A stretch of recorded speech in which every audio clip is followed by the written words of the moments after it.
إن كنتم خرجتم جهادا في سبيلي وابتغاء مرضاتي.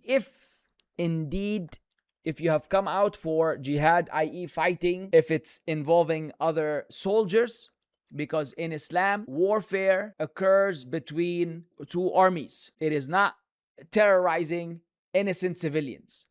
And there's an old clip of mine in the lecture, you will surely remember what I'm telling you, where I was criticizing certain Muslims or callers to Islam who have watered down Islam so much that they deny that in Islam there's actual fighting. They're ashamed to say that within Islam, within the Quran, there are ayat that speak about fighting and warfare and what have you. I was calling them out because some of them are so passive and so apologetic that they deny what, if any non-Muslim were to open the Quran, he will come across ayat that speak about warfare. And these evil Christians, they took this clip and they cut it, so they will get a statement from here and then they will leave out another part of my statement and then they will get the other part, and they kind of, glued it together to make it suggest that I'm saying to the world that, Islam promotes violence and Islam is a military religion in its essence, and then all we care about is conquest and we should kill the disbelievers and da. And they've obviously don't know my position and what I've said in hundreds of lectures all over the place, that Islam, first of all, we have the most decent set of warfare rules that even the United Nations doesn't really promote or carry.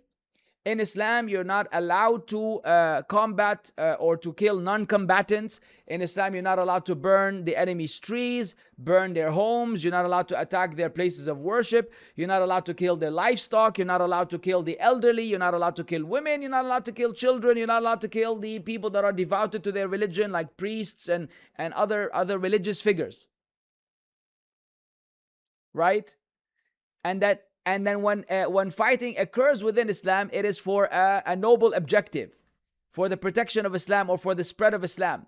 It is not for the spilling of blood and for other reasons. This is a byproduct of actual warfare. And if the people were to opt for peace, then we will opt for peace. And before we even engage in warfare, people are first invited into Islam. Wherein if they accept Islam, case closed. Or they could say, we don't want to accept Islam, no problem. Islam needs to spread, then you just pay taxes and we will protect you and take care of you. When that second option is rejected, then the leader decides whether it is time for warfare or not. Yet we have very strict guidelines within war.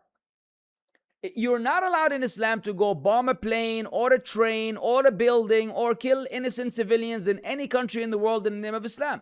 This is what Islam teaches.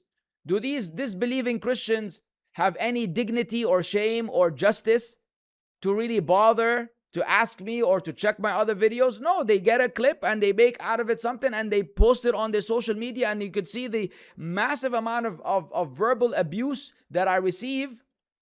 Among them, go back to your country, even though I gave that lecture in a Muslim country. I'm not in the US and I don't care about the US. So, that needs to be explained, because a lot of people think when we speak about these matters, that means we're like ISIS. And how long have I been warning against ISIS?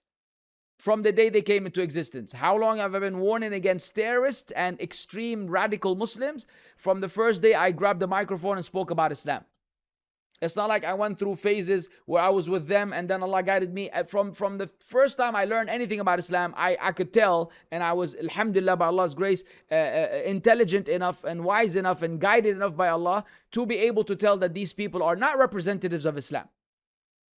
Yet I was also honest and genuine enough not to pretend that Islam means just peace and that there's no such thing as fighting in Islam, because that's another lie. And that was the message I was trying to deliver.